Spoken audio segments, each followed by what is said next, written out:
ሰላም ሰላም እንዴት ሰንብታችኋል? የተከበራችሁ አድማጮቻችን የስፖርት 365 ዝግጅታችንን ነው የምታደምጡት። በዛሬው የስፖርት 365 ዝግጅታችን በአርሰናል መሸነፍ ምክንያት የፕሪሚየር ሊጉ ፉክክር ይበልጥ ክፍት ሆኗል ስንል እንጠይቃለን።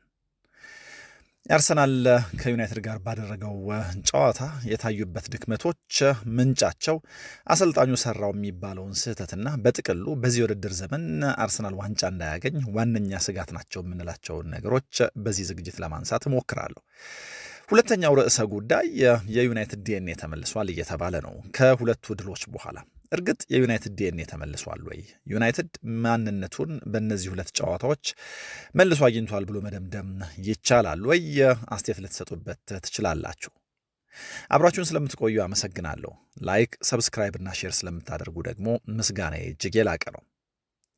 እርግጥ ነው በአርሰናል መሸነፍ ምክንያት የፕሪሚየር ሊጉ የዋንጫ ፉክክር በመጠኑ ክፍት የሆነ ይመስላል። አርሰናል በውድድር ዘመኑ በሜዳው እስከ ዩናይትዱ ጨዋታ ድረስ አልተሸነፈም። ያ ብቻ ሳይሆን በፕሪሚየር ሊጉ መሪ በሆነባቸው አጋጣሚዎች ሁሉ ጨዋታዎች ማሸነፍ ችሏል። የዩናይትዱ አጋጣሚ ግን ፍጹም የተለየ ነበር እና በዚህ ምክንያት የፕሪሚየር ሊጉ ፉክክር የበለጠ ክፍት ሆኗል የሚል ሐሳብ የሚያነሱ ጥቂቶች አይደሉም። እርግጥ ነው አርሰናል ያለፉትን 3 ጨዋታዎች ማሸነፍ ያለመቻሉ የፈጠረው የሆነ አይነት ጥያቄ አለ። ግን ደግሞ አስቀድሞ አርሰናል በዚህ ውድድር ዘመን ካለው ጥንካሬ፣ በሜዳው ላይ ካለመሸነፉ፣ በጥቅሉ ደግሞ ተጋጣሚዎቹ በተለያየ ጊዜ ከሚያሳዩት ድክመትና እየሰፋ ከሚመስለው ጋፕ አንጻር የዚህ ውድድር ዘመን የፕሪሚየር ሊግ ፉክክር ይበልጥ ተገማች ይመስል ነበር። በድንገት ግን አርሰናል የዋንጫው ፉክክር በድጋሚ በአስቶን ቪላ እና በማንቸስተር ሲቲ መካከል ወይ ደግሞ አስቶን ቪላ እና ማንቸስተር ሲቲን ወደ ዋንጫው ፉክክር የጋበዘ ይመስላል። አርሰናል እንግዲህ ያለፉትን 3 ጨዋታዎች አሸንፎ ቢሆን ኖሮ በ11 ነጥብ ልዩነት ተከታዮቹን መምራት ይችል ነበር እና ደግሞ ይህን የ11 ነጥብ ልዩነት አምና በተመሳሳይ ጊዜ የሊጉ ሻምፒዮን ከነበረው ሊቨርፑል ከሰበሰበ ነጥብ ድምር ጋር ስናስተያየው ኢቭን የላቀ ሆኖ ይገኛል። ሊቨርፑል የ9 ነጥብ ልዩነት ነበረው በተመሳሳይ ጊዜ አምና ከተመሳሳይ የጨዋታዎች ቁጥር በኋላ። እንግዲህ አርሰናል ያለፉትን 3 ጨዋታዎች እንዳልኩት አሸንፎ ቢሆን ኖሮ ሊኖረው የሚችል የነጥብ ድምር ከተከታዮቹ ጋር ወይ ደግሞ የነጥብ ልዩነት 11 ይሆን ነበር። ይሄ ደግሞ ያለ ጥርጥር በአርሰናልና በተከታዮቹ መካከል ያለውን ልዩነት የማስፋት ብቻ ሳይሆን ለመሪው አርሰናል የተለየ በራስ መተማመንም ጭምር ስለሚያመጣ የሊጉ ፉክክር ምንም እንኳ ጥር ላይ የሚያልቅ ባይሆን የአርሰናልን በራስ መተማመን ከፍ እያደረገ ተጋጣሚዎቹ ደግሞ የሚጫወቱለትን ዓላማ እንዲያጡ እያስገደደ ይሄድ ነበር። የአምናው ሻምፒዮን ሊቨርፑል እንደምናውቀው 450 ሚሊዮን ፓውንድ ካወጣ በኋላ አምና በተመሳሳይ ጊዜ ከሰበሰበ የነጥብ ልዩነት አሁን በ20 ዝቅ ብሎ ነው ያለው። ጉዳያችን አርሰናል ነውና አርሰናል ላይ ፎከስ ለማድረግ ልሞክር። ግን እርግጥ መጀመሪያ ላይ እንዳልኩት አርሰናል ታዲያ በዚህ ምክንያት ያለፉትን ጨዋታዎች ባለማሸነፉ ምክንያት ተጋጣሚዎቹን ወደ ፉክክር ጋብዟል ለሚለው ጥያቄ አዎ እርግጥም ተጋጣሚዎቹን ወደ ፉክክር ጋብዟል። በተለይ ደግሞ ማንቸስተር ሲቲ እና አስቶን ቪላ ያለ ጥርጥር እዚህ ፉክክር ውስጥ እንዳሉ እንዲሰማቸው አድርጓል። በተለይ ደግሞ የዩናይትዱ ሽንፈት ለዚህ የበለጠ በር ከፋች ነበር። ይሄንን ስንል ግን ማንቸስተር ሲቲ መሆኑ አስቶን ቪላ የራሳቸው የሆነ ችግር የለባቸውም ማለት አይደለም። ለአንዳንዶች እንደዚህ ያለው ድንገቴ ሽንፈት በጣም አስፈላጊ ነው። አርሰናል የሆነ ሰዓት እንደዚህ ያለ ጥፊ ያስፈልገው ነበር እንዲነቃ። ምንም እንኳ ሽንፈቱ የመጣው ሜዳ ላይ መሆኑ የሚፈጥረው የሆነ አይነት መረበሽ ቢኖርም ተጫዋቾቹና አሰልጣኙ ዋንጫ ማንሳት ካለባቸው ግን እንደዚህ ያለው ጥፊ እንደዚህ ያለው ማንቂያ ያስፈልጋቸው ነበር። ምክንያቱም የሚጫወቱበት መንገድ ምንም እንኳ ሊጉን ይምሩ እንጂ ጥያቄዎች ያሉበት ስለሆነ የሚል ነው። ባለፉት ዓመታት አርሰናል ዋንጫ ለምን አላነሳም ሲባል የተለያዩ ምክንያቶች ከዚህም ከዚያም የሚመዘዙ ነበር። አንደኛው ሜንታሊ ፍራጃይል ነው። አርሰናል ሊጉን ቢመራና እስከ መጨረሻዎቹ ሳምንታት እንኳን ቢጓዝ ዋንጫ አንስቶ ያለማወቅ ጥያቄ ወይ ደግሞ ዋንጫ የማንሳት ልምድ ማጣት በአሰልጣኙና በተጫዋቾቹ ማለት ነው ቡድኑን ሲያፍረከርከው መጨረሻ ላይ ማሸነፍ ይችል ይመስል የነበረውን የሊግ ዋንጫ እንዲያጣው ሲያደርግ ታይቷል። እና እስከ ማንቸስተር ዩናይትዱ ጨዋታ ድረስ በእርግጥ በተወሰኑ ጨዋታዎች በተወሰነ መልኩ ተነስቷል። ግን ደግሞ እስከ ዩናይትዱ ሽንፈት ድረስ ስለ አርሰናል ሜንታሊ ፍራጃይል መሆን ወይ ደግሞ እንደው የዚህን የውድድር ዘመን የፕሪሚየር ሊግ ዋንጫ ስለመውሰድ ሲነሳ የተወሰኑ ጥያቄዎች ቢነሱበትም ተጫዋቾቹ የሆነ አይነት ምልክት የሆነ አይነት ፍራስትሬሽን በተለያዩ አጋጣሚዎች ያሳዩ እንጂ ግን ደግሞ ካቻ ውጤቶች በኋላ ወይ ደግሞ ከሆኑ አይነት ሽንፈቶች በኋላ ቡድኑ የሚያገግምበት መንገድ ላይ ብዙ ጥያቄ አልነበረም።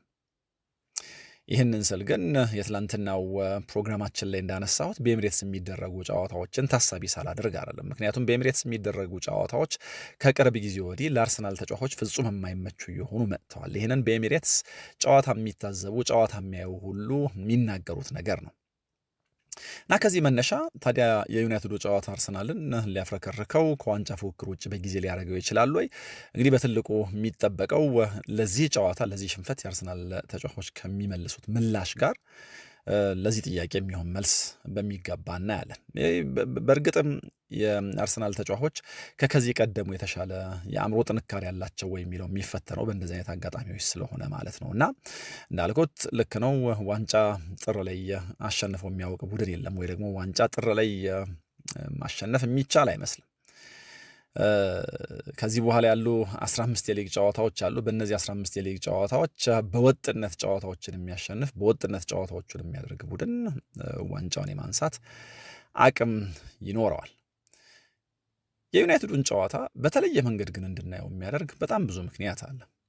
ዩናይትድ እንደ ቡድን ከዚህ ጨዋታ ምንም እንኳን ለሻምፒየንስ ሊግ ደረጃ የሚጫወት ቡድን ቢሆንም ከዚህ ጨዋታ የሚያጣው ነገር እንደሌለ ማሰብ ወይ ደግሞ በአርሰናል ልክ ጫና ውስጥ ገብቶ ጨዋታውን አለማድረጉ በነፃነት ያሰቡትን እንዲያደርጉ እድል ሰጥቷቸዋል። በእርግጥ አርሰናል ወደ ጨዋታው ጋብዟቸዋል። አርሰናል ግን እንደዚህ ያለ መልክ ያሳየው የዩናይትዱ ጨዋታ ላይ ብቻ ነው ብሎ መናገር በፍጹም አይቻልም። ምክንያቱም እያሸነፈ እንኳ ጥያቄ የሚነሳበት አይነት ቡድን ወይ ደግሞ እየመራ እንኳ ጥንካሬ እንዳለው እየታወቀ በጥንካሬው ልክ አልተጫወተም ተብሎ የሚታሰብ ስለሆነ ማለት ነው። በተለይ በሎ ብሎክ የሚጫወቱ ቡድኖችን ለማስከፈት ብዙ እድል ለመፍጠርና ጎል ለማግኘት የሚቸገር አርሰናል ይልቁን እንደዚህ ባሉ አጋጣሚዎች የቆሙ ኳሶች ላይ ጥገኛ የሆነ ወይ ደግሞ ከቆሙ ኳሶች ጎሎች እያስቆጠረ በሆነ አይነት ሚንስ ግን ጨዋታ ማሸነፊያ አማራጭ የማያጣ አይነተኛ ጎል አስቆጣሪ የሌለው ወይ ደግሞ ብዙ ጎል ያስቆጠረ ጨዋታዎችን ያሸንፍልኛል ብሎ የሚያስበው አጥቂ የሌለው ቡድን ነው። እንግዲህ ከዩናይትድ ጋር ያደረገው ጨዋታ ልዩነት ምንድን ነው? አርሰናል እያሸነፈም እነዚህ ጥያቄዎች ከነበሩበት ካላችሁ ምናልባት ልዩነቱ የነበረው በዩናይትዱ ጨዋታ አርሰናል በዚህ የውድድር ዘመን ምንም እንኳ የመፍጠር ችግር በተለያዩ ጨዋታዎች ይታይበት እንጂ ምንም እንኳ አይነተኛ ጎል አስቆጣሪ አይኑረው እንጂ ምንም እንኳ አርሰናል ጨዋታዎች ባላሸነፈ ቁጥር ተጫዋቾቹ ላይ በተወሰነ መልኩ የሚታይ ፍራስትሬሽን በቅርብ ሳምንታት እየገነነ እየጎላ ይምጣ እንጂ ለተጋጣሚዎቹ ብዙ እድል የሚሰጥ ቡድን አልነበረም አርሰናል። እና በውድድር ዘመኑ አርሰናልን ዩናይትድ እንዳደረገው ማድረግ ቀላል አልነበረም፣ ወይ ደግሞ ለተጋጣሚዎቹ ብዙ እድል መስጠት የአርሰናል ባህሪ አልነበረም። በኤሚሬትስ መጫወት ደጋግሜ እንዳልኩት ይህንን የበለጠ እያጎላው ግን የመጣ ይመስላል። እንግዲህ ቀጣይ ሁለት ተጋጣሚዎቻቸው ሊድስ እና ሰንደርላንድ ናቸው። ሊድስን ከሜዳው ውጪ ሰንደርላንድን ደግሞ ሜዳው ላይ ነው የሚገጥመው እና በኤሚሬትስ መጫወት ራሱ የቻለ የሆነ አይነት ጥያቄ የሚያስነሳ ነገር እየሆነ መጥቷል የምንለው በምክንያት ነው። ስለዚህ በኤሚሬትስ ሰንደርላንድን ሲገጥም ከሜዳው ውጪ ደግሞ ሊድስን ሲገጥም ምን አይነት ቡድን ነው እንጠብቃለን። ከሜዳው ውጪ ካለው ጨዋታ ይልቅ ግን በሜዳው የሚደረገው ጨዋታ ከባለፉት ጨዋታዎች መነሻ የበለጠ ለአርሰናል ወሳኝ ነው። እንግዲህ በተከታዮቹና በአርሰናል መካከል ያለው የነጥብ ልዩነት ወደ 4 ዝቅ ብሏል። ማንቸስተር ሲቲ ባለፉት 5 ጨዋታዎች ከ5ቱ ጨዋታዎች ማሸነፍ የቻለው አንዱን ብቻ ነው እና በእነዚህ አጋጣሚዎች ለአርሰናል ደጋፊዎች በጣም ትልቅ ቁጭት የሚሆን የሚመስለኝ የነጥብ ድምሩን አርሰናል ከፍ አለማድረጉ። እንደ ትላንትና አይነት ሽንፈት እንኳ በድንገት ቢመጣ ደጋፊው አሁንም ጤናማ የሆነ የነጥብ ልዩነት ከተከታዮቻችን ጋር አለን ብሎ እንዳያስብ የሚያደርግ ነው።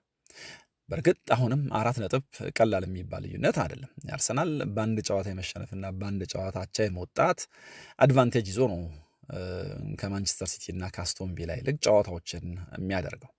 ግን ደግሞ ያለፉት 3 ጨዋታዎች እንዳስመለከቱን 3 ጨዋታ ባለማሸነፍ ወይ ደግሞ 2 ጨዋታ አቻ በመውጣትና 1 ጨዋታ በመሸነፍ በተጋጣሚዎቹ በአንድ ጊዜ በዚህ ልክ የነጥብ ድምሩን መቀነስ ከተቻለ 15ቱ የፕሪሚየር ሊግ ጨዋታዎች ደግሞ ምን አይነት መልክ ያሳዩናል? የትላንትናው የዩናይትድ ሽንፈት እንደው ድንገት አንዴ የመጣ ወይስ ደግሞ የአርሰናልን ችግሮች ለተጋጣሚዎቹ ከፍቶ የሚያሳይ የሚለውን ነገር ማየት በጣም ያስፈልጋል። ከሊቨርፑልና ከኖቲንግሃም ፎረስት ጋር ሲጫወት አርሰናል የሲቲን መንሸራተት ሊጠቀም አለመቻሉ ለዚህ ነው በጣም አስቆጭ ነው የሚባለው። እንግዲህ የትላንትናው የዩናይትድ ድል ወይ ደግሞ የአርሰናል ሽንፈት በዚህ መነሻ ተጋጣሚዎቹን በተወሰነ መልኩ ጋብዟል። እንግዲህ በ4 ነጥብ ልዩነት ከመምራት አብዛኞቹ የፕሪሚየር ሊግ የቀደሙ ተጫዋቾች እንደሚሉት አርሰናል አሁንም ቢሆን ተደላድሎ መቀመጥ ወይ ደግሞ ዋንጫውን እንደሚያነሳ ቡድን ከፍ ያለ በራስ መተማመን ሊኖረው ይገባል። ምክንያቱም በፕሪሚየር ሊጉ ብቻ ሳይሆን በሻምፒየንስ ሊጉን በጣም ምርጡ ቡድን ሆኖ ነው የቆየው እና 3 ጨዋታዎች ብቻ የተሸነፈ ቡድን እንደው በአንድ ጊዜ በራስ መተማመኑን ስለማጣቱ ማውራት ጤናማነት አይደለም ይላሉ። የዓለማችን በጣም ምርጡ ቡድን ነው ተብሎ በቀናት ልዩነት ውስጥ የፕሪሚየር ሊጉን ዋንጫ ለማንሳት የሚያስችል አእምሯዊ ጥንካሬ አለው ወይ የሚል ጥያቄ መነሳቱ በራሱ በጣም የሚያስደነግጥ ነው። እርግጥ ነው በአውሮፓ መድረክ የሚያደርጋቸው ጨዋታዎችና በፕሪሚየር ሊጉ የሚደረጉ ጨዋታዎች በባህሪም በተጠባቂነትም በጣም ይለያያሉ። ከባባድ ጨዋታዎች ከሜዳው ውጭ አድርጓል። በእርግጥ ከሜዳ ውጭ የሚያደርጋቸው ከባባድ ጨዋታዎች ከዚህም በኋላ አሉት። ለምሳሌ ሚያዝያ ወር ላይ ነው ሲቲን የሚገጥመው ኢታር ላይ እና ሚያዝያ ወር ላይ የሁለቱ ቡድኖች ደረጃ በመካከላቸው ያለው የነጥብ ልዩነት ምን ይሆናል የሚለው ከወዲሁ እርግጠኛ መሆን የማይቻልበት ነገር ስለሆነ የኢታዱ ጨዋታ ከወዲሁ እንደዚህ ነው ልንልበት አንችልም። ግን ደግሞ እንደው ይሄንን የነጥብ ልዩነት አርሰናል አስጠብቆ እዛ ድረስ መጓዝ የሚችል ከሆነ የኢትሃዱ ጨዋታ ብቻውን ሚያዝያ ላይ በዋንጫ ፉክክር ውስጥ በጣም ወሳኝ የሆነ አጋጣሚ ሊፈጥር ይችላል። ግን በጥቅሉ በዚህ ልክ ኔጌቲቪቲው አስፈላጊ ነበር ወይ? በተለይ ደግሞ የዚህ የውድድር ዘመን የሲቲ ባህሪ ታሳቢ ሲደረግ ይህንን ጥያቄ ማንሳት በጣም አስፈላጊ ይመስለኛል አርሰናል ደጋፊዎች። ምክንያቱም ይሄኛው ሲቲ እንደከዚህ ቀደሙ የጓርዲዮላ ቡድኖች ምህረት የለሽ የማሸነፍ ሩጫ የሚያደርግ አይነት እንዳልሆነ እስካሁን ድረስ ቢያንስ ተመልክተናል። የሆነ የማያሸነፍ የሆነ የጥንካሬ የሚመስል ጉዞ አድርጎ በመደዳ ደግሞ በጣም ፍራጃይል እንደሆነ ሲቲም አሳይቷል። ይልቁን የአርሰናል ደጋፊዎች ለ22 ዓመት ዋንጫ ካለማንሳት የመጣ የሆነ አይነት ፍርሃታቸው ሲቲ እንደዚህ ባለ የውድድር ዘመን እንኳ ድካሙ እየታየ ዋንጫውን የማንሳት ወይ ደግሞ ዋንጫውን የመቀማት ፍርሃት በሲቲ እንዳለባቸው ይታያል። አርሰናል ከዩናይትድ ጋር ባደረገው ጨዋታ በመጀመሪያዎቹ 20-30 ደቂቃዎች በጣም ጥሩ ቡድን ነበር እና በዚህ ውድድር ዘመን ሲያደርግ የምናውቀው ነው ወይ ደግሞ በጥንካሬው ሲያደርግ የምናውቀውን ነገር ሁሉ እያደረገ ነው። ፕሬስ የሚያደርግ ተጋጣሚው ብዙ ስፔሶች እንዳያገኝ ወይ ደግሞ ከራሱ ጎል በነፃነት እንዳያወጣ አፍኖ የሚይዝ አይነት ቡድን ነበር እና ምንም እንኳ በጣም ብዙ እድሎችን መፍጠር ባይችል ግን ደግሞ ለተጋጣሚው ጥንካሬውን የሚያሳይ አይነት አርሰናል ሆኖ ነበር ያየ ነው። ግን ደግሞ አርሰናል ጎሉ ከተቆጠረበት በኋላ ሳይሆን ጎሉን ካስቆጠረ በኋላ በፍጹም የማይጠበቅ አይነት ክፍተት አሳይቷል። እንግዲህ አርቴታ አስቴቶችን ትችቶችን ሁሉ እንደያመጣጣቸው እንቀበላለን ካለ በኋላ እንደዚህ ለሆኑበት አጋጣሚ ደግሞ እንደዚህ ለመሆናቸው ካነሳቸው ምክንያቶች አንደኛው እንግዲህ የጨዋታ መደራረብ ይሆን የሚል የሆነ አይነት መላምት አስቀምጧል። ልክ ነው። የጨዋታ መደራረብ ለ7 ቀን ዝግጅት አድርጎ ከመጣ ቡድን ጋር ሲጫወቱ ተጽዕኖ እንደሚፈጥር ግልጽ ነው። ግን ደግሞ ይሄንን በሚገባ ማስተዳደር እንዲችል ሰፊ ስብስብ ሚኬል አርቴታ በክረምቱ ገንብቷል። አሁን ስብስቡ ላይ በጣም ብዙ ጥያቄዎች ግን የሚነሳበት ሰዓት እንደሆነ አስባለሁ። ምናልባት ከአርሰናል ጋር የጎል ማግባት ችግር የፈጠራ ብቻ ሳይሆን የጎል ማግባት ችግሩንም ጭምር ማንሻ ጊዜ እንደሆነ ነው የማስበው። ምክንያቱም ያመጧቸው ተጫዋቾች የጥራት ጉዳይ በጣም ብዙ የሚያጠያይቅ ነው። ከዚህም በኋላ በተለይ ደግሞ የአርሰናል የውድድር ዘመን እንዴት ነው የሚለውን ነገር ታሳቢ አድርገን በደንብ ብዙ የምንወያይበት ይሆናል። ምክንያቱም ማዱዌኬ፣ ኤዜ አርሰናል ዋንጫ ሳይዝ ቢጨርስ ለምሳሌ እዚህ ቡድን ውስጥ ምን ፈጠሩ የሚለውን ነገር በደንብ መመዘን ስለሚያስፈልግ ማለት ነው። ለማንኛውም ግን እንደዚህ ባሉ ውድድሮች አርሰናል ተጫዋቾችን ሮቴት ማድረግ የሚችልበት እድል አግኝቷል። ግን ሚኬል አርቴታ ዋን ጌም አት ኤ ታይም የሚል መርህ ስላለው የሻምፒየንስ ሊጉን ጨዋታ ከኢንተር ሚላን ጋር ሲያደርግ በተወሰነ መልኩ ሮቴት ለማድረግ ቢሞክር እንኳ ግን ደግሞ በጠንካራው ቡድን ሲጫወት እናየዋለን። ይህንን የሚያደርግበት ምክንያት በተወሰነ መልኩ ግልጽ ነው። በራስ ከመተማመን ብቻ ጋር ሳይሆን ለምሳሌ በሻምፒየንስ ሊጉ የመጀመሪያዎቹን 2 ደረጃዎች ይዞ በመጨረስ ልክ አርቴታና አርሰናል እንዳደረጉት እስከ ፍጻሜው ድረስ የመጀመሪያ ጨዋታቸውን ከሜዳ ውጭ ሁለተኛውን ደግሞ ሜዳ ላይ የማድረግ እድል ይሰጣቸዋል። ይሄ ደግሞ የሜዳ አድቫንቴጁን መጠቀም ከሚችል ቡድን አንጻር እስከ ፍጻሜው የመሄድ አቅም ይሰጣል። አርሰናል በሻምፒየንስ ሊጉ በእርግጥ የተለየ ማንነት የተለየ ድጋፍ ያለው ቡድን ሊሆን ይችላል። ከፕሪሚየር ሊጉ በተለየ ስለሆነ ደጋፊዎች ነገሩንም የሚያዩት ግን በሜዳ ላይ ካለ ድጋፍ አንጻር ካየን ግን ይሄኛው እንደ 2022-23ቱ አይደለም። ትላንትና እንዳልኩት የ2022-23ቱ አርሰናል ሳይጠበቅ የዋንጫ ፉክክር ውስጥ ስለገባ ደጋፊው የማይናወጥ ድጋፍ ነበረው። ይህንን ደግሞ አርሰናል እንደ ቡድን በሚገባ ተጠቅሞታል። ይሄኛው ግን ከ3 ተከታታይ የሁለተኛ ደረጃ ድሎች ማጠናቀቅ በኋላ የመጣ ብዙ መጠበቅ ስላለ ደጋፊው ሲበሳጭ ይታያል። ይሄ ደግሞ የሚጋባ ስሜት ያለ ጥርጥር አለው። የዩናይትዱ ጨዋታ ላይ በጣም ብዙ የሚገራርሙ ነገሮች ነበሩት።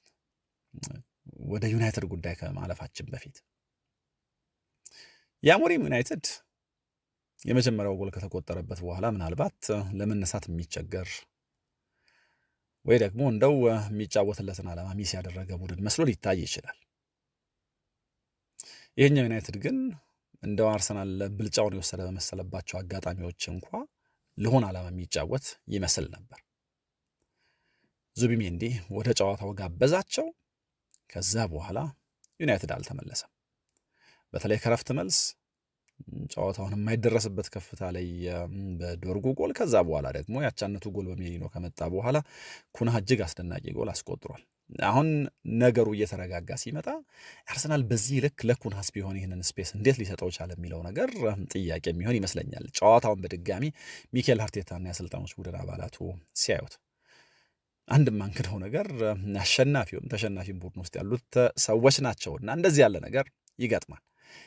ለአርሰናል ግን በዚህ ውድድር ዘመን ምንም እንኳ ከክሬቲቪቲ ጋር የተያያዘ ኢሹ ያለበት ቡድን ቢሆንም ወይ ደግሞ እንደው ከመጠበቅ አንጻር ሊጉን እየመራ እንኳ በደጋፊዎቹ በጣም ብዙ ጥያቄ የሚነሳበት አይነት ቡድን ቢሆን እንኳ የዩናይትዱ ጨዋታ ላይ ያሳየው ግን በፍጹም ያልተለመደ ባህሪ ነው። እንደውም ከአርሰናልና ከአርቴታ ይልቅ በተከታታይ እንደዚህ ደካማ በሆነባቸው አጋጣሚዎች ጎል ኮንሲድ ማድረግ የፔፕ ጓርዲዮላ ቡድኖች ባህሪ ይመስላል። ሲቲ መጥፎ ሲሆን ፍጹም መጥፎ ሆኖ ጎሎች ይቆጠሩበታል። አርሰናል በሚኬል አርቴታ ስር በተለይ ባለፉት ዓመታት እንደዚህ ያለ ብዙ ልማድ የለው። ግን ደግሞ የዩናይትዱ ሽንፈት እዚህም እዚያ የሚያሳያቸው ነገሮች አሉ። የተጫዋቾቹን በጣም ነርቨስ መሆን፣ የአሰልጣኙን ቁጣ፣ የደጋፊዎቹን ምቾት ማጣት፣ መጨረሻ ላይ በጊዜ ስቴዲየም ለቆ መውጣት፣ ማጉረምረም፣ ተጫዋቾቹ ላይ መጮህ፣ ደስተኛ ለመሆናቸውን መግለጽ ሊጉን እንደሚመራ ቡድን በጣም ያልጠበቅነውም ጭምር ነው። በእርግጥ እግር ኳስ ሁል ጊዜ ነገሮችን በትክክል ከማድረግ ጋር ላያያዝ ይችላል። አንዳንድ ጊዜ ሁሉንም ነገር ተጫዋቾች ልክ አድርገው ወይ ደግሞ ቡድኖች ልክ አድርገው በሆነ ጥፋታቸው ሲቀጡ ልናይ እንችላለን። የሚኬል አርቴታ ቡድን ግን ከመጀመሪያዎቹ 30 ደቂቃዎች ውጪ ሜዳ ላይ ልክ አደረገ የምንለው በጣም ብዙ ነገር የለም። ይሄ ከአሰልጣኙ ምርጫም ጋር በሚገባ ሊያዝ ይችላል። ለምሳሌ የምርጫ ጉዳይ ሲነሳ ባልተለመደ መንገድ እንግዲህ 4 ተጫዋቾችን ቀይሮ አስገባ ሚኬል አርቴታ እና ይሄ የሚኬል አርቴታ የማይመስል ባህሪ ነው። እንግዲህ ይሄ መደናገጥ፣ ፓኒክ ማድረግ የፈጠረው ይመስላል እና ይሄንን እንደ አሰልጣኝም እንደ ተጫዋችም እንግዲህ አርሰናሎች ሊቆጣጠሩት የማይችሉ ከሆነ በውድድር ዘመኑ መጨረሻ አርሰናል ደጋፊዎች የፈለጉትን ነገር የማግኘታቸው እድል በጣም ይጠባል። ለዚህ ነው አሁን ደጋፊዎቹ በጣም ኢሞሽናል ሆነዋል እና ኢሞሽናቸውን ሊቆጣጠሩ ይገባል የሚባለው። ግን ደግሞ ደጋፊው ገንዘብ ከፍሎ ስቴዲየም እስከገባ ድረስ እንደዚህ ነው ቢሄቭ ማድረግ ያለበት ተብሎ ደጋፊው ሊመከር አይችልም። እንደ ቡድን ግን ሚኬል አርቴታ በራሱ በጥንቃቄና ሪስክ ወስዶ በመጫወት መካከል የሆነ አይነት ባላንስ መስራት አለበት የሚለው ነገር በደንብ ስሜት የሚሰጥ ነው። የሚኬል አርቴታ ሀሳብ በጣም ግልጽ ይመስለኛል። ቡድኑ ዶሚኔት እንዲያደርግ ይፈልጋል። ለተጋጣሚው ግን ብዙ እድል ባለመስጠት ነው ይህንን ማድረግ የሚፈልገው። ይህንን ደግሞ ያለፉት 3 ተከታታይ የውድድር ዓመታት 2ኛ ደረጃ ይዞ መጨረስ በጣም በብዙ መንገድ የቃኘው ወይ ደግሞ ያስተማረው ይመስለኛል። እና ለዚህ ነው አሁን ተጫዋቾቹ ሪስክ ወስዶ በመጫወትና በጣም ጥንቃቄ በማድረግ መካከል ያለውን ሚዛን መጠበቅ ያልቻሉት። አሰልጣኙም የተሳሳተው በመጀመሪያው አጋማሽ በጣም ጠንቃቃ ይመስል ነበር፣ ልክ እንደ ሌሎቹ ቀናት አርቴታ በጣም በመጠንቀቅ ለተጋጣሚው እድል ባለመስጠት፣ ግን ደግሞ የሆኑ አይነት እድሎች የመፍጠር ሙከራ። ከዛ በኋላ ግን 4 ቅያሬዎች ደግሞ ሲያደርግ ፍጹም የዚህ ተቃራኒ ሆኖ ነበር ያየነው እና የአርቴታን ቅያሬዎች የማይመስሉ ወይ ደግሞ የአርቴታን የማይመስሉ ውሳኔ ያየንበት አጋጣሚ ነበር እና የአማካይ ክፍሉን ወይ ደግሞ በአጠቃላይ ቡድኑን አፍርሶ የመስራት አይነት ሙከራ ነበር እና ይሄ አልተሳካም። ቡድኑን ከማሻሻል ይልቅ ወደኋላ ጎትቶታል እና ብዙ ሪስክ መውሰድ የማይወስደው አሰልጣኝ ሪስክ የወሰደበት አጋጣሚ የበለጠ ቡድኑን አታከመው እንጂ አላጠናከረውም። በመጀመሪያው አጋማሽ አርሰናል ከዩናይትድ ጋር ሲጫወት ኖቲንግሃምና ሊቨርፑልን በገጠመበት መንገድ ነበር የተጫወተው። በጣም በጥንቃቄ ግን ደግሞ በጥንካሬው ማድረግ የሚችለውን ነገር ከማድረግ አንጻር ተጽዕኖ ለመፍጠር እየሞከረ ኋላ ግን እነዚህም ጨዋታዎች ላይ በጣም ነርቨስ ሆነው ታይተዋል ተጫዋቾቹ። አሰልጣኙ ደግሞ የዩናይትዱ ጨዋታ ላይ የበለጠ ነርቨስ ሆኖ ታይቷል እና ሮይኪንም እንዳለው ልክ ነው፣ አርሰናል በጣም ነርቨስ ነበር።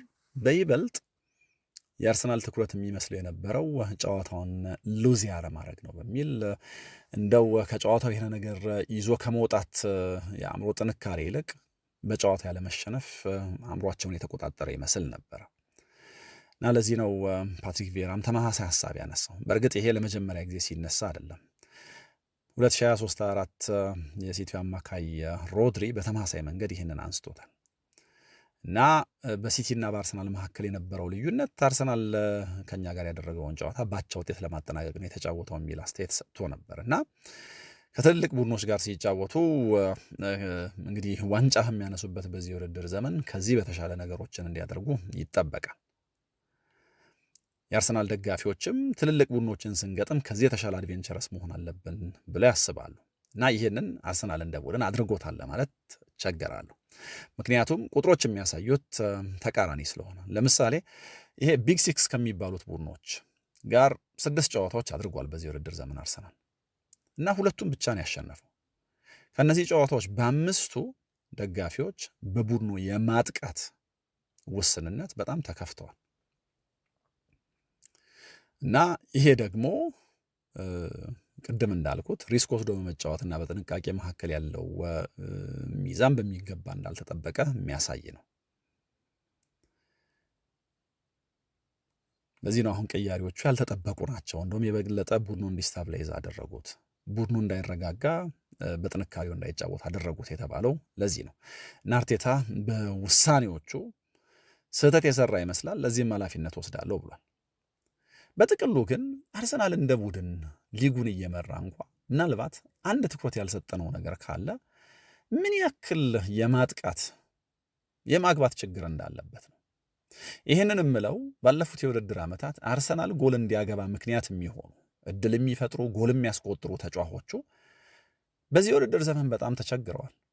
ለምሳሌ ቡካዮ ሳካ ባለፉት 13 ጨዋታዎች ጎል ማስቆጠር አልቻለም በሁሉም ውድድሮች። በጣም የሚያስደንቅ ነው። ይሄ ማርቲኔሊ ባለፉት 13 ጨዋታዎች የሊግ ጎል አላስቆጠረም። ማዱዌኬ የሊግ ጎል ያስቆጠረው ለመጨረሻ ጊዜ ቼልሲ ተጫዋች ሆኖ ነው። ሊያንድሮ ትሮሳርድ ካለፉት 11 ጨዋታዎች አንድ ነው ማስቆጠር የቻለው። ይሄ እንግዲህ ጎል እንዲያገቡለት የሚጠበቁ ተጫዋቾቹ ቁጥር መሆኑ በጣም ያስደነግጣል። ስለዚህ የእነዚህ ተጫዋቾች አቅም ከፍ ብሎ መታየት አለበት። ጨዋታዎችን መወሰን ይኖርባቸዋል እና ይሄ የአርሰናል የማጥቃት እንቅስቃሴ ብዙ ተወስኖ እንዳለ የሚያሳይ ነው። እንደ ቡድን በጣም በተለየ ኤክሰለንስ እስካሁን ድረስ እንደመጣ በፕሪሚየር ሊጉም በሻምፒየንስ ሊጉም እናውቃለን። መሪነቱ ይህንን ይመሰክራል። ግን ይሄ ከማጥቃት ጋር ያለ ነገር መሻሻል እንዳለበት ኦቨሮል አጫዋቱ ከፍ ማለት እንዳለበት ግን በደንብ መናገር ይቻላል። የዩናይትዱ ጨዋታ ዕለት የአርሰናል ኤክስጂ ከክፍት ጨዋታ የነበረ ኤክስጂ 0.39 ብቻ ነው። ይሄ ከፈጠራ ጋር ያለውን ችግር የበለጠ የሚያሳይ ነው። እንግዲህ ይሄ ቅድም ካልነው ደጋግሜ ካነሳሁት የኤሚሬትሱ ኢሞሽን፣ የደጋፊዎቹ ጩኸት፣ የደጋፊዎቹ መቁነጥነጥ ምናምን ነገር ያመጣው ከሆነ በሚቀጥሉት ጨዋታዎች እንግዲህ ማየት ነው። ግን ከደጋፊዎቹ ጋር በተወሰነ መልኩ ነገሩን ለማገናኘት የወልቭስም ሆነ የብራይተን ጨዋታ ሜዳቸው ላይ ሲደረጉ በተመሳሳይ መንገድ ደጋፊው ብስጭቱን ገልጿል። ይሄ ደግሞ ደጋግመን እንደምንለው ከብዙ መጠበቅ የመጣ ነው። ግን ደግሞ ይሄ በምንም ተአምር ተጫዋቾቹን የሚረዳ አይደለም። ተጫዋቾቹን እየጎዳ እንዳለም በሚገባ መናገር ይቻላል። ከዋንጫ ጋር ግን ተያይዞ ስናነሳ የሁሉም ትኩረት ወይ ደግሞ የአርሰናል ተጫዋችና ደጋፊዎችን ፍርሃት የሚመስለው ማንቸስተር ሲቲ ነው። ግን ኡናይ ኤምሬና አስቶን ቪላን ከግምት አለማስገባት ስህተት ነው። ምክንያቱም ስለ እግር ኳስ ስለሆነ የምናወራው። ኡናይ ኤምሬ ባለፉት ጥቂት ቀናት ያሳለፉት ነገር በእርግጥ እንደ አሰልጣኝ እንደ ክለብ በጣም ብዙ ነገራቸውን ሊያበላሽ ይገባ ነበር። የሆነ አይነት ፍራክቸር እዚህ ቡድን ውስጥ መምጣት ከነበረበት በኤቨርተን በሜዳቸው የተሸነፉበት የራሳቸውን ተጫዋች የገፉበትና ከቲሌመንስ ጋር የተጋጩበት በውድድር ዘመኑ ከወሳኝ ተጫዋቾቻቸው መካከል አንደኛው የሆኑ ቡባካር ካማራ እስከ ውድድር ዘመኑ መጨረሻ ያጡበት ምናምን ነው እና ከዚህ በኋላ ኤክስፔክት የሚደረገው በተለይ ከዚህ ከፕሮፊቴቢሊቲ እና ሰስቴኔቢሊቲ ሩል ጋር ተያይዞ በቀደም እንደገጠሙት ኒውካስል ሁሉ እንደ ልብ ተጫዋች መግዛት የማይችሉ ቀዳዳቸውን የማይደፍኑ ስለሆኑ በቃ አላቸው በዚህ ውድድር ዘመን ምናምን ሊባሉ ይገባ ነበር፣ ወይ ደግሞ ኤክስፔክት የሚደረገውም እሱ ነበር። ግን በነጥብ ከሲቲ እኩል ናቸው እና በእርግጥ እዚህ ዋንጫ ፉክክር ውስጥ አስቶን ቪላ እንዳለበት መናገር ይቻላል። ምናልባት ልምድ ማጣት የሆነ ችግር ካልሆነ በስተቀረ አርሰናል ላይ ያለው ጫና የለባቸውም። ኢቨን ማንቸስተር ሲቲ ላይ ያለው ጫና የለባቸውም። ማንቸስተር ሲቲ ለምሳሌ እንደዚህ ባለ መንገድ ከአርሰናል ጋር የነጥብ ልዩነቱ ጠቦ ከሆነ እስከ መጨረሻው ጨዋታዎችን የሚያደርገው አይ ሲቲ እኮ እዚህ ጋር ደርሶ አይሸነፍም በሚል ብቻ ተጠባቂነቱ ከፍ ይላል። አስቶን ቪላ ግን ማንም እየጠበቀው አይደለም። ጨዋታዎችን እያሸነፈ ያለበት መንገድ እንደዚህ ባለ ሁኔታ የአርሰናል ደጋፊዎች ሲቲን እየፈሩ ድንገት ብቅ እንዳይል የሚያሰጋ ሆኗል። ኤምሬ ግን እንደዚህ ያለውን ነገር አሁን ለመመለስ ጊዜው አይደለም ብለው ያስባሉ። ለምሳሌ ባለፈው በኤቨርተን ስንሸነፍ ማንም ይህንን አልጠየቀኝም ብሏል እና እኔ የማውቀው የየቀኑን ነገር ነው እና ኮንሲስተንትሊ ፐርፎርም ማድረግ ከዛ በኋላ 35ኛው ሳምንት ላይ ስንደርስ ምናልባት ነገሩን ብትጠይቁኝ በተለየ መንገድ ልመለስ እችላለሁ ብሏል። ግን ደግሞ በጣም ደስተኛ ነኝ እና ደግሞ ነገሮችን ሳስብ በጣም ሪያሊስቲክ ሆኜ ነው፣ ዝም ብዬ በቢሆን ኖሮ ነገሮችን አላረግም ብሏል። ስለዚህ የምንፎካከረው ጥሩ ደረጃ ይዞ ለመጨረስ ነው፣ ይህንን ለማድረግ እስከ መጨረሻው እንሞክራለን ብሏል እና ይህንን የአስቶን ቪላ ጉዳይ በደንብ ከግምት ማስገባት ይቻላል እና የመጀመሪያ 5 ጨዋታዎቻቸውን እንዳላሸነፉ ስናስብ ደግሞ ይሄ በጣም ይገርማል። እንደውም እሳቸው ያሉት ምንድን ነው መጀመሪያ እንደምንወርድ ነበር የሚታሰበው ብለዋል። ኋላ ነገሮች ተቀይረው ለዋንጫ የሚፎካከር ቡድን ሆኖ አይተናል። ስለዚህ የአርሰናል ፈተና የአርሰናል ተፎካካሪ ማንቸስተር ሲቲ ብቻ እንደሆነ ማሰቡ ትክክል አይደለም። አስቶን ቪላም አለበት። በጥቅሉ ግን በዚህ የውድድር ዘመን አርሰናል ዋንጫ የማሳካት ትልቅ እድል እንዳለው፣ ጠንካራ ስብስብ ወይ ደግሞ የስኳድ ዴብዝ እንዳለው ሁላችንም እናውቃለን። አሁንም በ4 ነጥብ ልዩነት ሊጉን እየመራ ነው። ዋንጫ ማያገኝ ከሆነ ግን ዋንጫ ያለማንሳቱ ምክንያት ተጋጣሚዎቹ ሳይሆኑ ራሱ አርሰናል ነው የሚለው ነገር በደንብ ስሜት የሚሰጥ ይመስላል እና ይሄንን እንዴት ቀርፈውት እናያለን። ምክንያቱም በቅርብ ጊዜያቶች ውስጥ 2 አይነት አርሰናል ነው ያየነው። የመጀመሪያው በሻምፒየንስ ሊግና በዶሜስቲክ ውድድሮች ሲጫወት በካራባኦ ካፕም ሆነ በኤፍኤ ካፕ በጣም ደረጃ የላቀ ጠንካራ ቡድን፣ በፕሪሚየር ሊጉ ደግሞ ሲጫወት ተጋጣሚዎቹን መጉዳት የማይችል ጨዋታዎችን ማሸነፍ የተቸገረ ቡድን በተለይ በሊቨርፑል በኖቲንግሃም ፎረስቱና በማንቸስተር ዩናይትዱ ጨዋታ አይተናል እና ለዚህ ደግሞ መነሻ ደጋግመን የምንለው በስቴዲየሙ የሚያደርጋቸው ጨዋታዎች፣ የደጋፊው ሁኔታ፣ እነዚህ በጣም ትልቅ አስተዋጽኦ አላቸው። እንግዲህ ስነ ልቦናዊ ጥንካሬያቸው ምን ያክል ነው፣ እንዴት ባለ መንገድ ከዚህ ሽንፈት ይነሳሉ ያገግማሉ የሚለውን ነገር ለማየት በጣም ያጓጓል። ዩናይትድን ወደ ጨዋታው በጋበዙበት መንገድ ማንቸስተር ሲቲን እና አስቶን ቪላን ወደ ፉክክሩ ጋብዘዋል። ግን ደግሞ አሁንም በጥንካሬያቸው ራሳቸውን ብቻ እያዩ የመጓዝ አቅም አላቸው። በራስ ማመን ካለ ይህንን ለማድረግ ከየትኛውም ጊዜ በላይ ጥሩ ዕድል ይመስላል። እንዴት ባውንስ ያደርጋሉ የሚለውን እናያለን። ወደ ሁለተኛውና ጨዋታውን ወዳሸነፈው የማንቸስተር ዩናይትድ ጉዳይ እንለፍ። ማንቸስተር ዩናይትድን በተመለከተ የሚነሳው ነገር አሁን ከነዚህ ሁለት ጨዋታዎች በኋላ የዲኤንኤ ጉዳይ ሆኗል። የማንነት የአይደንቲቲ ጉዳይ ሆኗል። የዩናይትድ አይደንቲቲ ተመለሰ፣ ትክክለኛ የዩናይትድ ዲኤንኤ ይሄን ነው የሚል ነገር ደጋግመን እየሰማን ነው።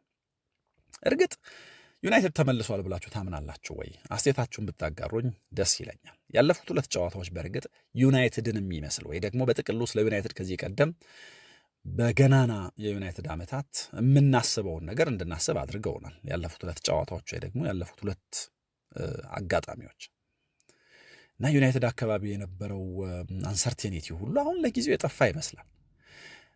እንግዲህ ባለፉት ዓመታት ሩበን አሞሪም በአሰልጣኝም በቆየባቸው ጊዜያቶች ባለፉት 18 19 ወይ ደግሞ 20 ወራት ገደማ ዩናይትድን በተመለከተ በትልቁ የሚነሳው ጥያቄ ምን አይነት የእግር ኳስ ክለብ ለመሆን እየሞከረ ነው ዩናይትድ የሚል ነው አንደኛው። ከዛ ደግሞ ምን አይነት እግር ኳስ ነው ዩናይትድ የሚጫወተው? ምን አይነት እግር ኳስስ የመጫወት ፍላጎት ነው ያለው? እና ደጋፊ ውስጥ የሚፈልገው ምንድን ነው የሚለው ጥያቄ በትልቁ ይነሳ ነበር። አሰልጣኝ ተቀያየረ፣ መልስ አላገኘም። እነዚህ ሁሉ ጥያቄዎች በደጋፊው፣ በጋዜጠኞች፣ በገለልተኛ ደጋፊዎች፣ በተቃራኒ ቡድን ደጋፊዎች በትልቁ ይጠየቃሉ። በድንገት ግን ሁለቱ ድሎች ዩናይትድ ተመልሷል የሚል ሐሳብ ደግሞ እንዲነሳ ምክንያት ሆኑ። እርግጥ ከሁለት ጨዋታዎች በኋላ ቡድኑ የተጫወተበትን መንገድ አይቶ ይሄኛው ዩናይትድ የቀደሙትን ዩናይትዶች ይመስላል ማለት ይቻላል ባስመዘገበው ውጤትና ባሸነፋቸው ተጋጣሚዎቹ ምክንያት። ግን ደግሞ ከሁለት ጨዋታ በኋላ ዩናይትድ ሙሉ ተሙሉ ተመልሷል የሚለውን ነገር ለማንሳት በጣም ጥንቃቄ ይፈልጋል። ግን ጨዋታዎቹን ያሸነፉበትን ማነር አንስቶ ስለ ዩናይትድ ዲኤንኤ ማንሳት ግን ወይ ደግሞ መወያየት ግን ኃጢአት አይደለም። በእነዚህ ሁለት ጨዋታዎች አይነተኛው የዩናይትድ ዲኤንኤ፣ አይነተኛው የዩናይትድ ማንነት በእርግጥም ታይቷል። በኤምሬትሱ ጨዋታ ዩናይትድ ወደ ዩናይትድነቱ ለመመለስ ወይ ደግሞ እንደው የሲቲ ጨዋታ ላይ አሸናፊ ያደረገውን ነገር ለማግኘት የተወሰነ መታገስ ነበረበት ወይ ደግሞ ጊዜ ወስዶበታል። የገጠመው አርሰናል የመልሶ ማጥቃት አጋጣሚዎች ለሚፈጥሩበት ቡድኖች ተገቢ ምላሽ መስጠት የሚችል ነው። ብዙ ክፍተት እዚህም እዛም የሚሰጥ አይነት ቡድን አይደለም።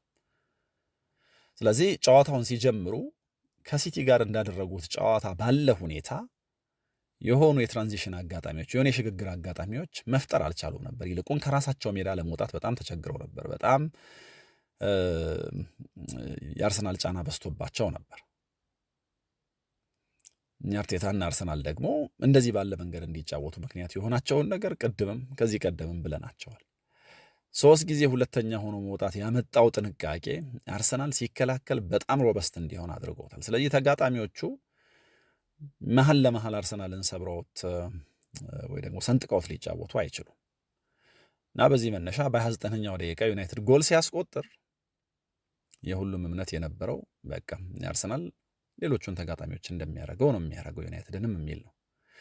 በጣም ጠንካራ፣ በጣም በግዙፍ ተጫዋቾች የተሞላ በራስ መተማመኑ ጥግ የነካ ቡድን ነው ተብሎ ታስቦ ማለት ነው። ግን ደግሞ ይሄ ጥንካሬ በነገራችን ላይ አርሰናል ጥንካሬ ሲባል እነዚህ ነገሮች ብቻ አይደሉም። በጣም አግሬሲቭ ቡድን ነው በአጋጣሚዎች እና በተለይ ሁለተኛ ኳሶችን የሚያሸንፍበት መንገድ ለተጋጣሚዎች የመተንፈሻ ዕድል ካለመስጠት ጋር በጣም ብዙ የሚወደሱ ነገሮች አሉት። መቼስ በአንድ ቀን ባየናቸው ክፍተቶችና ተጫዋቾቹ ጋር ባለ የሆነ ነርቨስ ምላሽ ሙሉ በሙሉ ሊጉንና ሻምፒየንስ ሊጉን የሚመራውን ቡድን ክሬዲት አንወስድም። ግን አርሰናል እንደዚህ ባለ ጥንካሬው ለመጫወት ሲሞክር ዩናይትድ ምንም አይነት የመሸበር ምንም አይነት የመደንገጥ ምልክት አላሳየም።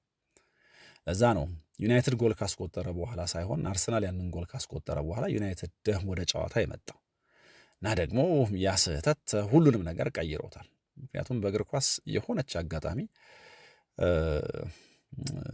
ብዙ ነገር መቀየር ስለምትችል ማለት ነው። አንዳንድ ጊዜ ምን ይላሉ በእግር ኳስ ከራስህ ጥንካሬ ይልቅ የተጋጣሚ ቡድን ስህተት በጨዋታው በጣም ወሳኝ ሊሆን ይችላል እዚህ ጨዋታ ላይ የመጀመሪያው ጎል ሲቆጠር የሆነው እንደዚህ ነው። ከዩናይትድ ጥንካሬ ይልቅ የአርሰናል ድካም የታየበት ግን ደግሞ ከዚህ በኋላ ዩናይትድ አንድ ጊዜ ያሸተተውን ነገር አሽትቶ ወደኋላ አልተመለሰም። በዚህ በጣም ክሬዲት ሊሰጣቸው ይገባል። ወደ ሁለተኛው አጋማሽ ሲመለሱ በሆነ አይነት ዓላማ እንዲጫወቱ ሆነዋል። እዚህ ውስጥ ፓትሪክ ዶርጉ በተለይ ሁለተኛው አጋማሽ ላይ ጨዋታው ላይ ሁለተኛውን ጎል ከማስቆጠር አንጻር በጣም ትልቅ ሮል ተጫውቷል። የዚህ ተጫዋች ጉዳይ በጣም የሚያስደንቅ ነው። ሩበን አሞሪም የዩናይትድ አሰልጣኝ በነበረበት ጊዜ ውስጥ አሰልጣኙ ዶርጉ ኳስ በነካ ቁጥር የሆነ አይነት ጭንቀት ውስጥ ይገባ ነበር። ከማይክል ካሪክ ጋር ግን ፍጹም ሌላ ተጫዋች ሆኖ እያየነው ነው። የሲቲው ጨዋታ ላይ በጣም ወሳኝ ጎል አስቆጥሯል። የትላንትናው ጨዋታ ላይ ልክ እንደዚሁ የጨዋታውን መልክ መቀየር ያስቻለ ጎል አስቆጥሯል።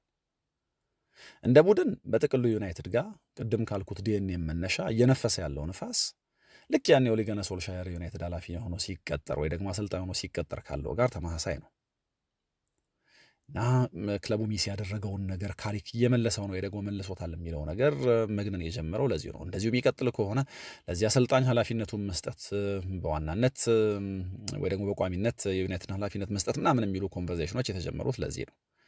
በዩናይትድ መንገድ መጫወት የሚለውን ነገር የመለሰ ስለመሰለ እና እዚህ ውስጥ ዶርጉ በጣም ትልቅ ሚና ነው ያለው።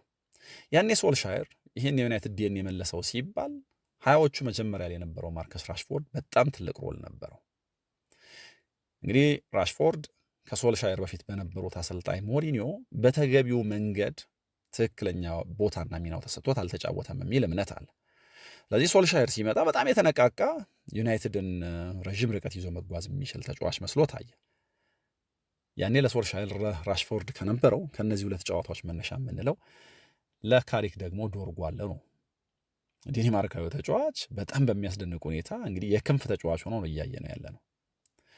የቡድኑ የመከላከል ችግር እንዲቀረፍ የፈረመ ተጫዋች ነው። በእርግጥ ይሄ መከላከል አቅሙ የዩናይትድን የግራ መስመር ጠንካራ አድርጎታል። ምክንያቱም ተጫዋቹ ወደፊት መሄድ ብቻ ሳይሆን ሉክሾም ማገዝም ሜዳ ላይ ስላልረሳ በጣም አትሌቲክ ነው እና ከተሰጠው ሚና አንጻር ደግሞ አደጋዎች መፍጠር የሚችል መሆኑንም አይተናል። እና የመጀመሪያዎቹ በእርግጥ አርሰናል ዶሚኔት አድርጓቸዋል ያልናቸው ደቂቃዎች በአሞሪም ስር የተጫወተውን ዶርጉ የሚያስታውሱ ነበሩ። በሁለቱ ቡድኖች የኤሚሬትስ ጨዋታ አርሰናልም በይበልጥ ሌላ ጊዜ እንደሚያደርገው የቀኙን የሜዳ ክፍል ተጠቅሞ ነበር ለመፍጠር የሚሞክረው። ቡካዮ ሳካን ለማቆም የሚደረገው ጥረት ፈታኝ ነበር እና የጎሉ መነሻም እንግዲህ ከዚሁ መስመር ነው። ግን ደግሞ በሂደት ምቦሞ ጎል ካስቆጠረ በኋላ የዶርጉ አቅም ሜዳ ላይ እየጎላ መጥቷል። ያው ምቦሞ የዚህ ቡድን ከፍተኛ ጎል አስቆጣሪ ነው። በጣም የሚያስደንቅ ነው። ጎሉን ያገባበትም መንገድ ደካማ እግሩን እንዴት ባለ መንገድ እንደተጠቀመ እና እዚህ ቡድን ውስጥ እየፈጠረ ያለው ተጽዕኖ በጣም የሚያስደንቅ ነው። እና በጥቅሉ ግን መጀመሪያ የተቸገረ የመሰለው ዶርጉ በቁመና እያደገ እዚህም ጨዋታ ላይ ልክ እንደ ሲቲ ሁሉ ጎል አስቆጥሯል እና በአንዳንድ አጋጣሚዎች ሲታይ ከመከላከል ጋር ያለበትን ኃላፊነት ሁሉ ጥሎ በነፃነት እንዲያጠቃ ነፃነት የተሰጠው ተጫዋች መስሎ ታይቷል። ይህንንም በማድረግ ውስጥ ለዩናይትድ ማሸነፍ ትልቅ አስተዋጽኦ አበረክቷል እና የዶርጉን ሚና በተለየ መንገድ ማንሳት ያስፈልጋል። እንግዲህ ካሪክ አሁን በጥቅሉ ዩናይትድ እንዲሆን የሚታሰበው አይነት መልክ አላብሶታል በሁለት ጨዋታ። ከዚህ በኋላ ባሉ ጨዋታዎች ምን አይነት መልክ ይኖረዋል የሚለው ነው በጣም በትልቁ የሚጠበቀው። ምክንያቱም ቀጣይ ተጋጣሚው ፉልሃም ነው። ፉልሃምን አርሰናልን ያሸነፈ በሜዳው ማንቸስተር ሲቲን ያሸነፈ የፕሪሚየር ሊጉን ቶፕ ሁለት ቡድኖች ያሸነፈ ቡድን ፉልሃምን እንዲያሸነፍ ኤክስፔክት ይደረጋል። አሁን እንዲያሸነፍ ኤክስፔክት የሚደረጋቸውን ጨዋታዎች ያሸንፋሉ የሚለው ነው ትልቁ ጥያቄ። ለምሳሌ የ7 ቀን ዝግጅት አድርጎ አርፎ የሚመጣ ቡድን ከዛ በኋላ ደግሞ ኢኒሼቲቭን ወስዶ የማይጫወት ቡድን ሲገጥመው ምን ያደርጋል የሚለው ነው በጣም በትልቁ ጥያቄ የሚሆነው። የኦሌ ጉናር ሶልሻየር ቡድን ትልቁ ችግር ይሄ ነበር። ትልልቆቹን ይገነድሳል። የዩናይትድን ዲኤንኤ የመለሰ ዩናይትድ የሚጫወትበት መንገድ ልክ እንደዚህ ነበረ የተባለባቸው ትልልቅ አጋጣሚዎች ለምሳሌ ከሲቲ ከምናምን ጋር የተደረጉትን ጨዋታዎች በደንብ እናስታውሳቸዋለን። እነ ሲቲ ኢኒሼቲቭን ወስደው ኳሱን ይዘው ስለሚጫወቱ ነበር። 50 እና 55% ገደማ የኳስ ቁጥጥር ድርሻ ግን ይዘው የሚጫወቱ ሌሎች ቡድኖች ጋር ዩናይትድ 50 ወይ ደግሞ 55 እና ከዛ በላይ በመቶ የኳስ ቁጥጥር ድርሻ ይዞ የሚጫወትባቸው ጨዋታዎች ግን ተጋጣሚዎቹ በሎ ብሎክ ጨዋታውን አፕሮች ሲያደርጉት በጣም ይቸገር ነበር እና እንደዚህ ባለ የመልሶ ማጥቃት እንደዚህ ባለ ፈጣን ሽግግር ለመጫወት እድል አይሰጡትም። ስለዚህ ዩናይትድ እነዚህ ጨዋታዎች ላይ ምን አይነት ምላሽ አለው፣ የዩናይትድ ዲኤንኤ ተመልሷል ለሚለው በሚገባ መልስ ይሰጡናል። ለአሁኑ ግን ካሪክ በእነዚህ ሁለት ጨዋታዎች በአጭር ዝግጅት ያደረገውን ነገር በፍጹም አለማድነቅ አይቻልም እና እዚህ ውስጥ በጣም ብዙ የተነቃቁ ተጫዋቾች አሉ። ሁለቱን የመሃል ተከላካዮች በተለየ መንገድ ማንሳት ይቻላል። የኮቤ ሜይኖ አሁንም የዩናይትድ ፊውቸር ሆኖ እንዲቀጥል እነዚህ ጨዋታዎች ወይ ደግሞ ካሪክ ከመጣ በኋላ የተደረጉት አጋጣሚዎች ሌላ ማስታወሻ ሰጥተውናል። ዶርጎ በዚህ ልክ ምን ያክል እንደሚቀጥል ባናውቅም ግን በጣም የላቀ ነው። ኩንሃን ያስቀመጠው እንግዲህ የትልቅ ገንዘብ ግዢ ነው። ኩንሃን እናውቃለን፣ የፕሪሚየር ሊግ ኤክስፒሪየንስ ያለው ነው። እንደው ለብቻው የሚያስብል መንገድ ወልቭስን ከሽንፈት ከመውረድ የታደገ ነው። ባለፈው የውድድር ዘመን እናውቃለን። ተጠባባቂ ወንበር ላይ ያስቀመጡት ምክንያቱም ሲያጠቃ በጣም ግሩም ነው፣ ግን ደግሞ በመከላከል የሚያጎለው ነገር አለ። ዶርጉ ግን እንደው በመጀመሪያው አጋማሽ በነገራችን ላይ ቡድኑ በአርሰናል ጫና ውስጥ ገብቶ ከራሱ ሳጥን ለመውጣት ከራሱ የሜዳ ክፍል ለመውጣት ሲቸገር ኳሶች ድሪብል እያደረገ ኳሶች እየገፋ ከሜዳው ለመውጣት የሚሞክረው አንዱ ተጫዋች ዶርጉ ነበር እና በጣም የሚያስደንቅ መሻሻል ነውና ዶርጉ ይህንን የግራ መስመር ይዞ እንዲያጠቃ ጎል እንዲያስቆጥር መከላከሉንም እንዲያግዝ በማድረግ ዶርጉን ከእንቅልፉ ቀስቅሶታል። ሌላኛው መጀመሪያ አካባቢ ጥያቄዎች የነበሩበት ኋላ ግን ብዙ መሻሻል ያሳየውና ትልልቅ ቡድኖች ላይ ማስቆጠር የሚቀናው ሙቤሞ ነው እና እነዚህ ሁሉ ተጫዋቾች የዩናይትድ ሰሞንኛ ድሎች ላይ ትልቅ አስተዋጽኦ አላቸው። ይህ በምን አይነት መንገድ ይቀጥላል የሚለውን እናያለን። ፕሪሚየር ሊጉ ግን በብዙ መንገድ አጓጊ ሆኖ ይቀጥላል። ሌሎች ተያያዥ ጉዳዮችን ከፕሪሚየር ሊጉ ጋር በቀጣይ ፕሮግራሞቻችን እናነሳለን። አብራችሁኝ ስለነበራችሁ ከኔ ጋር ስለቆያችሁ ምስጋና የላቀ ነው። በድጋሚ ላይክ፣ ሰብስክራይብ እና ሼር ስለምታደርጉ ከልብ አመሰግናለሁ። ሰላም ሆኖ